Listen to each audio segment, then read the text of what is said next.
Okay, तो video का title तो आपने देख ही लिया होगा। प्रॉब्लम और सॉल्यूशन दोनों की ही बात करेंगे और जियो ब्राउज़र पे चलते हैं। और इसमें छोटा सा अपडेट कि मेरे पास लास्ट वीडियो जब मैंने जियो कॉइन्स की बनाई थी तो इसमें कोई भी कॉइन्स जो हैं वो अवेलेबल नहीं शो हो रहे थे लगातार 2 दिन यूज़ करने के बाद भी। लेकिन ऐसा नहीं है, मुझे लगता है कि ये थोड़ा टाइम लेने के बाद अपडेट करता है, क्योंकि अगर आप अभी अपने प्रोफाइल पे जाके चेक करो तो आप देख सकते हो कि यहाँ पे कुछ कॉइन्स जो हैं वो आए हैं। ये बहुत कम है लेकिन कुछ कॉइन्स आए हैं। तो ये बिल्कुल मतलब कुछ ऐसा फेक या वैसा कुछ तरह का नहीं है, मतलब आपको कॉइन्स क्रेडिट हो रहे हैं। ठीक है, खैर वीडियो पे आ जाते हैं। बीएसएनएल ने अपने 3 प्लान्स 10 फरवरी से बंद करने का डिसीजन लिया है और तीनों ही काफ़ी अच्छे बेनिफिट्स वगैरह देते थे। मुझे लगता है कि ये प्राइवेट प्लेयर से सीख गई है बीएसएनएल, क्योंकि उनको भी आइडिया नहीं होगा कि हम जस्ट तुरंत ही अचानक से प्लान बंद कर सकते हैं और लोगों को कुछ आइडिया ही नहीं लगेगा। ठीक है, जियो एयरटेल इन्होंने जिस तरह से अपने प्लान्स बंद कर दिए अचानक से और कस्टमर्स के पास ऑप्शन ही नहीं छोड़ा, बीएसएनएल ने भी कुछ वैसा ही किया है। लेकिन कम से कम आपको 3 दिन दिए हैं उन्होंने कि आप अपना रिचार्ज कर लो। तो इसलिए इसके बारे में बात करेंगे और आपके पास क्या क्या प्लान्स बचते हैं। अगर ये तीनों प्लान के आप ग्राहक थे तो क्या प्लान्स बचते हैं जिसमें अभी आप शिफ्ट हो सकते हो, नेक्स्ट रिचार्ज के लिए उसको देख सकते हो। ठीक है, और ये सायन भाई ने हमें भेजे हैं स्क्रीनशॉट्स जो प्लान क्लोजर का इनको आया है, तो वो आप लाइव इसके साथ देख लोगे। तबीयत थोड़ी सी डाउन है तो मैनेज कर लेना, आवाज़ को मैं थोड़ी बूस्ट कर दूंगा बाद में। देखो 10 फरवरी को ये प्लान्स बंद हो जाएंगे, मनी कंट्रोल का आर्टिकल है। और सबसे पहला प्लान जो बंद हो रहा है वो है 201 रुपये का। ठीक है, दूसरा प्लान जो बंद हो रहा है वो 797 रुपीज़ का, और तीसरा प्लान 3000 रुपये का जो पूरे साल भर का प्लान होता था वो बंद हो रहा है। 201 के प्लान में क्या मिलता था, तो 201 का प्लान बेस्ट था, मैं खुद भी रिचार्ज उसी से करवाता था। 90 दिन की आपको वैलिडिटी मिल जाती थी, 300 मिनट की कॉलिंग और 6 GB का ओवरऑल डेटा। ठीक है, 797 प्लान में जाएं तो ये बेसिकली वैलिडिटी इंक्रीज करने का, वैलिडिटी मेंटेन रखने का प्लान था, क्योंकि इसमें आपको 300 दिन की वैलिडिटी मिल जाती थी। ठीक है, और आपको 60 दिन तक की जो कॉलिंग और डेटा बेनिफिट है वो मिलता था। तो ये बेनिफिट ऐसा बोनस मिलता था।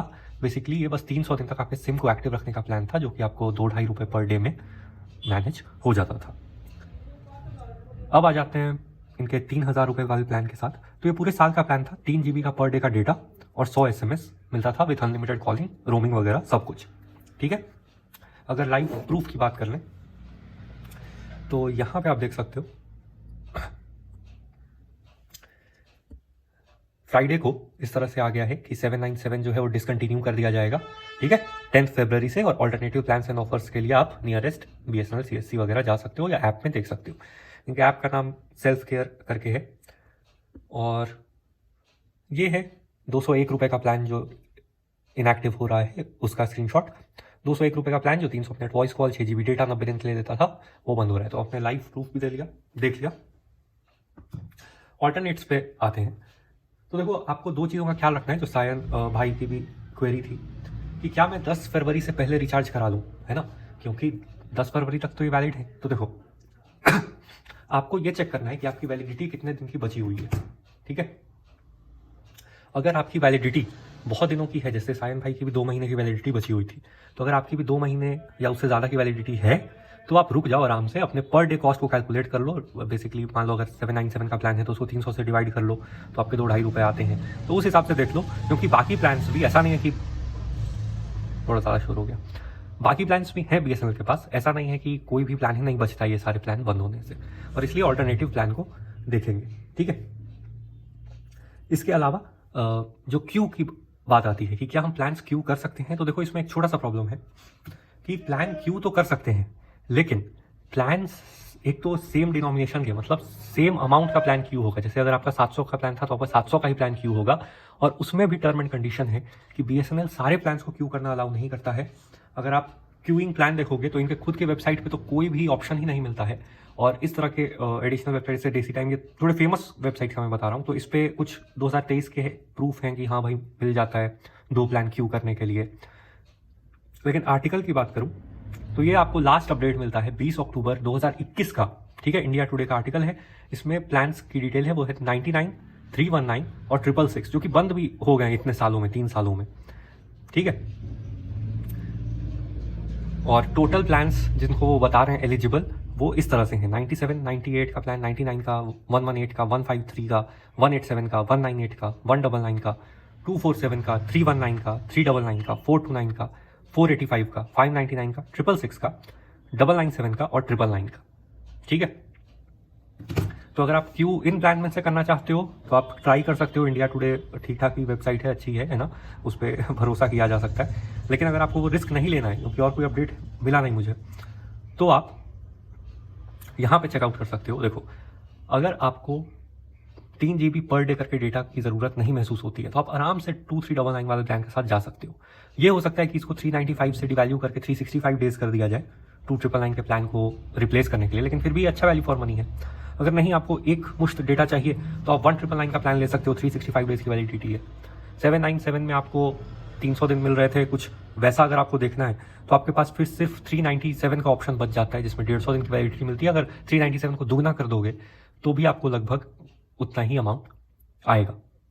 ठीक है, अगर आप लोएस्ट एंड पे देखना चाहते हो, मतलब अगर आप 201 रुपये का रिचार्ज करा रहे थे, तो फिर आपके पास सिर्फ कॉलिंग प्लान जो इन्होंने 400 रुपये के लॉन्च किए हैं 90 दिनों के लिए, उसका ऑप्शन रह जाता है, क्योंकि 200 रुपये के आसपास मुझे और ऑप्शन देखने के लिए नहीं मिले हैं। ठीक है, कॉलिंग प्लान्स मैं आपको दिखा देता हूँ यहाँ पे। ये कॉलिंग प्लान का ये है, और ये आप 249 45 डेज, ये सिर्फ फर्स्ट रिचार्ज पे काम करेगा, याद रखना। अगर आप न्यू सिम ले रहे हो तो उस समय तो आप ये करा सकते हो 45 डेज की वैलिडिटी के लिए। नहीं तो आपको फिर, अरे कॉलिंग प्लान में से 400 रुपये वाला प्लान कहाँ चला गया, या आप ये 139 वाला ले सकते हो 1 महीने के लिए। ये भी सही काम कर रहा है मेरे हिसाब से। एक 400 रुपये का भी इनका प्लान था, लेकिन पता नहीं वॉइस सेक्शन में भी शो हो नहीं रहा है। आप BSNL वाली वीडियो पे चेक कर लेना, लेकिन वो प्लान निकाला गया था और मुझे नहीं लगता है कि इतने जल्दी उसको वो डिवैल्यू कर देंगे। ठीक है, हाँ, ये देखो 439 का आपको प्लान मिल जाता है, अनलिमिटेड कॉलिंग है और 90 दिन की वैलिडिटी है। अगर आपको डेटा चाहिए, कॉलिंग नहीं चाहिए, तो आप 411 का प्लान ले सकते हो, वही 90 दिन की वैलिडिटी, लेकिन आपको 2 GB पर डे का डेटा मिलता है और कॉल्स नहीं मिलती हैं। आपको दोनों चाहिए तो आपको फिर 485 खर्च करने पड़ेंगे, तो आपको अनलिमिटेड कॉल्स मिल जाएंगी, 2 GB पर डे करके डेटा मिल जाएगा, वैलिडिटी 80 दिनों की मिलेगी। ठीक है, तो और अगर सस्ते में चाहिए, मतलब अगर आप ईयरली पैक सस्ते में ढूंढ रहे हो, तो आपको मेरे हिसाब से जाना पड़ेगा 1198 या 1199 के साथ, डिपेंडिंग आपको कॉलिंग ज़्यादा चाहिए या डेटा। अगर आपको कॉलिंग ज़्यादा चाहिए तब तो आपको 1199 के साथ जाना पड़ेगा, जिसमें आपको डेटा रिस्ट्रिक्टेड 24 GB का मिल जाएगा। लेकिन अगर आपको कॉलिंग का फ़र्क नहीं पड़ता है, डेटा ज़्यादा चाहिए, तो आप 1198 के साथ जा सकते हो। ठीक है, ये 3 GB पर मंथ अगर 12 से मल्टीप्लाई कर दोगे तो ये 36 GB डेटा होता है, जो कि 24 GB से ज़्यादा है। ठीक है, इसके अलावा आपको साल भर के लिए बस डेटा चाहिए तो 1515 का प्लान जो मैंने बताया था पिछली वीडियो में, वो भी ऑप्शन रह जाता है। तो वो 2 GB पर डे करके आपको डेटा मिल जाएगा 365 दिन की वैलिडिटी में। ठीक है, तो इतना ही है, और वैलिडिटी वाउचर्स में भी अब इतने ही शो होते हैं। ठीक है, नेक्स्ट अपडेट के साथ फिर मिलेंगे, और आप लोग अपना भी बताओ कि क्या चेंज कर रहे हो, नहीं कर रहे हो, है ना। और इंस्टा आप लोगों के लिए भी ओपन ही है, ऐसा नहीं है कि बस आदित्य राय या सायंतन भाई ही मैसेज कर सकते हैं, कोई भी मैसेज कर सकता है। आपको लिंक वगैरह सब प्रोफाइल सेक्शन में मिल ही जाएगी। नेक्स्ट अपडेट के साथ फिर मिलेंगे, बाय।